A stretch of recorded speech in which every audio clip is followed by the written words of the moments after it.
সারা বাংলাদেশই তো তার নেতৃত্ব এবং তার দেশের মানুষ তাকে একজন জাতীয় নেতা হিসাবে বরণ করেছে।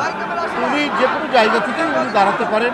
ঢাকা যেহেতু কেন্দ্রীয় রাজধানী, সুতরাং এখান থেকে উনি নির্বাচন করা এবং সেই নির্বাচন ঢাকা থেকে পরিচালনা করা, নেতৃত্ব দেওয়া, এটাও মানে অত্যন্ত তার জন্য আমি মনে করি এই দাঁড়ানোটা অত্যন্ত যৌক্তিক তিনি দাঁড়াচ্ছেন।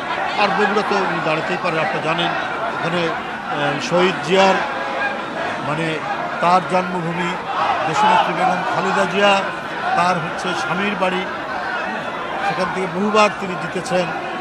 তো জাতীয় নেতারা যে কোনো জায়গা থেকেই দাঁড়াতে পারেন। জনাব তারেক রহমান যেখান থেকেই মনে করবেন সেখান থেকেই তিনি দাঁড়াবেন, কারণ তার জনপ্রিয়তা, ভোটারদের মধ্যে তার প্রতি যে আগ্রহ এবং তার প্রতি যে উচ্ছ্বাস, সুতরাং এই ক্ষেত্রে তার কোথাও থেকে দাঁড়ানো মানে হবে না, বাধা হবে না।